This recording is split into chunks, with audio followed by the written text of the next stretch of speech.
Okay, सो हम अभी क्या शुरू करने जा रहे हैं? We are not afraid to die if we can all be together. इसका मतलब ही है कि हम मरने से नहीं डरते अगर हम सब एक साथ रहें तो। क्लियर? बात समझ में आ रही है? अच्छा, जुलाई इसमें जैसे शुरू हो रहा है कि इन जुलाई 1976 माई वाइफ मैरी, मेरी पत्नी मैरी, सन जॉनथन जो कि 6 साल का है, 6 year old, and daughter Susan 7, and I set sail from Plymouth England to duplicate the round the world voyage made 200 years earlier by Captain James Cook।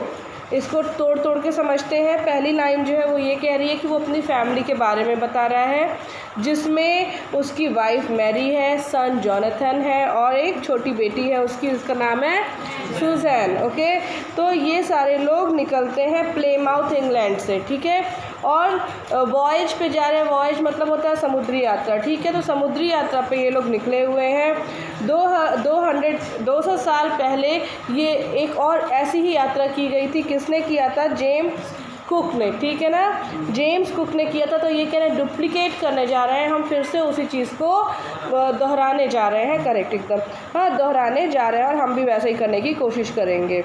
For the longest time Mary and I, ठीक है ना, बहुत ही दिनों से हम लोग क्या plan करते थे कि 37 ईयर ओल्ड बिजनेसमैन, मैं, ठीक है ना, मैं कितना हूँ? 37 year old businessman had dreamed, हमने सपना देखा है, of selling in the wake of the famous explorer, ठीक है, जैसे उन्होंने एक्सप्लोर किया था, जैसे उन्होंने पूरी दुनिया की सैर की थी, हम दोनों भी हस्बैंड वाइफ वैसा करेंगे। And for the past 16 years we had spend all our leisure time, और हमने इन ईयर्स में भी अपना जो 16 साल का टाइम था, जब मैं जॉब भी कर रहा हूँ और साथ में जब भी लेज़र टाइम माने खाली टाइम होता था, तो हम क्या करते थे? प्रैक्टिस करते थे सी में किस तरीके से वॉयज किया जाता है, ठीक है ना, वॉयज से कैसे हम लोग यात्रा करते हैं, तो शिप से। And we had spend all our leisure time honing our seafaring skills, ठीक है, हम लोग किस चीज़ को पॉलिश कर रहे थे? सी फेयरिंग को, ठीक है ना, मतलब समुद्री यात्रा की स्किल्स को, गुण को, दक्षता को हम और ज़्यादा क्या कर रहे थे? पॉलिश करने में लगे थे। इन ब्रिटिश वाटर्स, कहाँ कर रहे थे? ब्रिटिश वाटर्स में कर रहे थे, ठीक है, माने वाटर्स एस लगा हुआ है तो उसका मतलब होता है समुद्र, ठीक है ना, जैसे कि एक और वर्ड ऐसे, चलिए याद करके बताऊँगी, ठीक है। अच्छा, वुड्स, हाँ, वुड्स जैसे वर्ड होता है, वुड का मतलब लकड़ी होता है, ऐसे वुड्स अगर लगा दे तो उसका मतलब जंगल होता है। क्लियर? तो वैसे ही वाटर्स।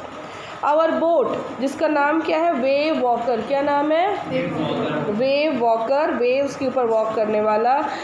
23 मीटर उसकी लंबाई, चौड़ाई, ऊंचाई सब बता रहे हैं वो कि 23 metre 30 tonne wooden hulled beauty, ठीक है, ब्यूटी बोल रहा है, उसका जो शिप है उसको वो एक बहुत ही सुंदर शिप मानता है।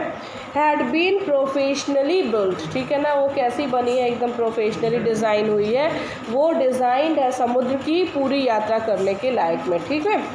So and we had spend months fitting it out, और हमने खुद इसको फिट किया है, पूरा खुद असेंबल किया है शिप को, क्योंकि शिप पे फाइनली हम ही लोग बचेंगे, ज़्यादा लोग तो कोई जाएंगे नहीं। इन केस शिप में कोई प्रॉब्लम आता है तो उसको ठीक करने का जिम्मेदारी किसकी होगी? हमारी होगी, तो हमें पता होना चाहिए, इसलिए हम उसे खुद ही असेंबल कर रहे हैं।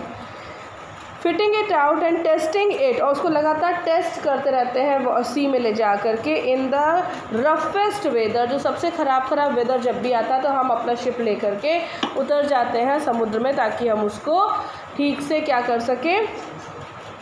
हाँ, उसको अच्छे से टेस्ट कर सकें। वी कुड फाइंड, जो कुछ भी उसमें लगता है कि हमें उसकी अच्छाइयाँ बुराइयाँ जानने का मौका मिले। Okay, the first leg of our plan 3 years, ठीक है ना, तो पहला कदम जो था, जो हमने किया, वो था कि हमने कितनी लंबी यात्रा, फिर उसमें फाइनली स्टार्ट कर दी यात्रा। तो कितना लगभग किया? 1,05,000 किलोमीटर्स की जर्नी, ठीक है ना, इतना हम निकल गए लेके शिप। और उसमें कौन कौन था? हस्बैंड वाइफ और उनके मैरी एंड जॉनथन, और बेटी का नाम क्या था? सुजैन। हाँ, तो ये सारे लोग, हम लोग अभी एक परिवार उस शिप में बैठ के 1,05,000 किलोमीटर की यात्रा कंप्लीट कर चुके हैं kilometres journey pass pleasantly as we sailed down, ठीक है ना, जैसे ही हमने वो सेल किया है वो उतना हम लोगों ने कंप्लीट कर लिया, ठीक है। Down the west coast of Africa to Cape Town, ठीक है ना, यहाँ तक हम लोग पहुँच चुके हैं केप टाउन तक। देयर वहाँ पे हमने क्या किया, बिफोर हेडिंग ईस्ट पूरब की ओर और आगे बढ़ने के पहले वी टुक ऑन 2 क्रूमैन, 2 और लोगों को लिया जो बहुत ही एक्सपर्ट थे समुद्री यात्रा के, ठीक है, उनको 2 और ऐसे लोगों को लिया, एक अमेरिकन थे और एक स्विस थे, ठीक है, स्विट्ज़रलैंड के लोगों को स्विस कहते हैं। तो एक अमेरिकन थे, एक स्विस थे, एक का नाम था लैरी वेजिल और दूसरे का नाम था हर्ब सेलर, ठीक है ना, Herb sailor, to help us tackle one of the world's roughest sea, कि वो हमें हेल्प कर सके कि one of the world's roughest sea को सेल करने में, ठीक है ना। उस सी का नाम क्या है, the southern Indian ocean, Hind महासागर की बात हो रही है, ठीक है। तो उस सी को ये सेल करके आगे बढ़ना चाहते हैं, तो इन्होंने 2 एक्सपर्ट्स भी अपने साथ लिए। On our second day out of Cape Town से हम आगे बढ़े, we began to encounter strong gales, ठीक है ना, बहुत ऊंची आंधियों, स्ट्रॉन्ग गेल से क्या, आंधी की हवाएं जो होती हैं वो हम लोगों की शिप को फेस करनी पड़ना शुरू हो गई। For the next few weeks they blue continuously, अब वो कुछ वीक्स तक आगे वैसे ही चलती रही हवाएं, ठीक है। गेल्स डिड नॉट वरी मी, सच्ची बात बताऊं तो ये जो गेल्स थी, ये जो आंधियाँ थी, ये मुझे बहुत डरा नहीं रही थी, but the size of the waves was alarming, लेकिन उन आंधियों के चक्कर में जो समुद्र की जो वो वेव्स ऊपर उठ रही थी वो बहुत ही ज़्यादा अलार्मिंग थी। अप टू 15 मीटर्स, 15 मीटर की ऊंचाई तक उठ जा रही थी, as high as our main mast, ठीक है ना, कि हमारा मेन मास्ट जितना ऊंचा था। इसमें बहुत सारी ऐसी वोकैबुलरी है जो शिप से रिलेटेड है, ठीक है। तो मास्ट उसमें का एक पार्ट होता है, तो उतनी ऊंचाई तक इनकी वेव्स जो थी ये उड़ जा रही थी, ठीक है, उठ रही थी। तो वो बहुत अलार्मिंग था कि वो शिप को तोड़ सकती थी, ठीक है। तो यहाँ पे हम लोग फिनिश करते हैं, ओके। और आपको समझ में आए तो, और कहीं भी कोई प्रॉब्लम हो तो मुझे बताइएगा, एक बार फिर उसे रीड ज़रूर करिएगा, ठीक है।